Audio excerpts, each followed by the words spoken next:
Said the rahmah of Allah is an attribute that entails that He will give His creation, He will give His servants what is beneficial for them even though they may hate it. Rahmah in a human capacity is a sense of frailty, weakness, compassion. خُلِقَ الْإِنسَانُ مِنْ عَجَلٍ. Man was created in haste.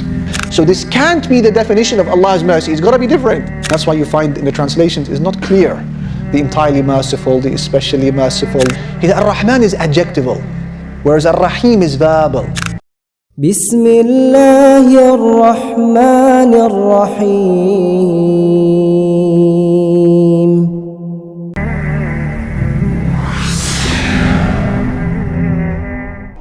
Ar-Rahman Ar-Rahim. And these two names are derived from the trait of Rahmah, mercy. Rahman and Rahim, they're both derived from the word Rahmah, mercy. So what does it mean that Allah Almighty is Rahman and Rahim? Before we speak about the differences between these two names, because they're very similar, and that's why you find in the translations it's not clear. The entirely merciful, the especially merciful, the gracious, the compassionate, the merciful. In some translations, the merciful, but there's a difference. We'll speak about that in a moment. But first of all, let's understand that these two names of Allah, Ar-Rahman and Ar-Rahim, they're about Rahmah, mercy. And you and I know what Rahmah is in a human sense. Ar-Riqqatu wa-Ta'atuf, as Ibn Mandur, the linguist, he says. Rahmah in a human capacity is a sense of frailty, weakness, compassion that comes into the heart of a person for another. You know, when you see someone who is broke, someone who is hurt, someone who is in poverty or hungry, you say, my heart just broke to pieces. So I felt compelled to give him or her something. So it's a form of weakness, not in a negative way, but there is a weak element to it when speaking about mercy from a human perspective. It has a weak connotation to it. Let us put it like that. So this can't be the definition of Allah's mercy. It's got to be different. We have rahmah, and Allah is the most merciful, but it must be a different type of mercy to befit His majesty and glory. We can't say vulnerability, we can't say weakness, we can't say frailty, we can't say feeling sorry. These are for you and I, it's not for Allah. So how do we understand the rahmah of Allah? Ibn al-Qayyim, he says this, subhanallah. He says, Ar-Rahmah, Allah's mercy, is a trait, a صفة تقتضي إيصال المنافع والمصالح إلى العبد وإن كرهتها نفسه وشقت عليها. He said the rahmah of Allah is an attribute that entails that He will give His creation, He will give His servants what is beneficial for them even though they may hate it. This is the rahmah of Allah. When at times He will impose upon you an event, a circumstance that you may have falsely, ignorantly, and myself interpreted as a cruel twist in fate. You say, how come? Why me? I didn't deserve that.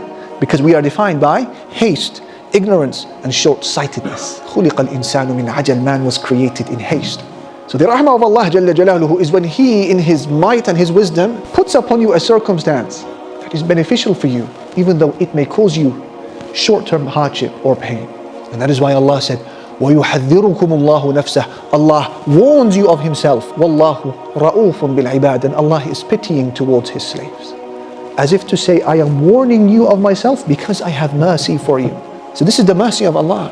And that's why in the story of Prophet Musa alayhi salatu wasalam and Al-Khadr, when they were traveling, Prophet Musa sees Al-Khadr now killing a young boy who was playing with his friends in a grueling way without going into detail, as Surah Al-Kahf documents. He says to him, how could you? This is an innocent child who has committed no wrong. How did you? Why?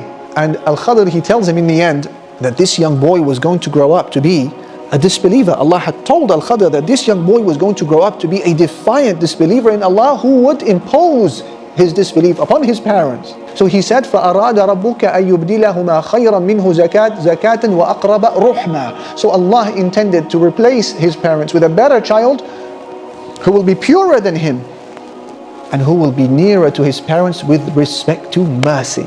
Subhanallah. So the killing of the child was, in the long run, what? Rahmah of Allah. Listen to the definition of Ibn al-Qayyim. He said the mercy of Allah is a trait that entails that He will give His slaves what is beneficial for them even though their souls may detest it. This is the rahmah. It's not like our rahmah. We call it rahmah, but it's not really rahmah at times. So when you see, for example, your 17-year-old son or daughter sleeping at night, time for Fajr comes in, and you know they've got school the next day, you say, Malish, say to your wife, Malish, let them sleep. They've got a long day ahead of them, and they miss their salah. Feel sorry for them. Have some rahmah, you say to your wife. A long day ahead of them. Is this mercy? This is an accountable human being. That's an adult. Salah. Rahmah is in waking them up. Rahmah is in doing wudu, even if it's with cold water. Rahmah is bowing and prostrating, even if it's 2 o'clock in the morning. Rahmah is to pray and save yourself from Jahannam. This is Rahmah. Not say, have mercy on the child, let them sleep, they've got a long day at school. No, the Rahmah of Allah is, Subhanallah, walillahi al-mathalul a'la. To Allah belongs the perfect example. It's a Rahmah that gives you what is beneficial, even though your soul may detest it. The question here is the difference between Ar-Rahman and Ar-Rahim. Imam Ibn al-Qayyim, he says that there is a difference between the two. He says, rarely will you find this benefit in any other book. So he rahimahullah, thinks highly of this point that he's about to share with us. Essentially, he says that Ar-Rahman, subhanahu wa ta'ala, the most merciful, let us translate it. And Ar-Rahim, let's also say the most merciful, just for now. Ar-Rahman is adjectival, an adjective, whereas Ar-Rahim is verbal. So the first is a description of who Allah is, whereas Ar-Rahim is a description of what Allah does. And that's why Ibn al-Qayyim, he says, look at how Allah uses the word Rahman and Rahim in the Quran and Sunnah. Rahman, it's usually when describing Him subhanahu wa ta'ala, what He is. And Rahim is when it's connected to us, the recipients of mercy. So he says, وَكَانَ بِالْمُؤْمِنِينَ رَحِيمًا. He was to the believers Rahim. Since he's speaking about you and I, the subject of mercy, he says He is Rahim, because it's a description of what Allah does. But when Allah Almighty speaks about Himself, He says Ar-Rahman. So you never read in the Quran or the Sunnah that Allah is Rahman to people. Rarely will you come across this. He is the Rahman of so and so. No, that's a description of who He is. Whereas Ar-Rahim is a description of what Allah Almighty does. One is adjectival and the latter is verbal. So it's an amazing fa'idah benefit that you can remember, inshallah.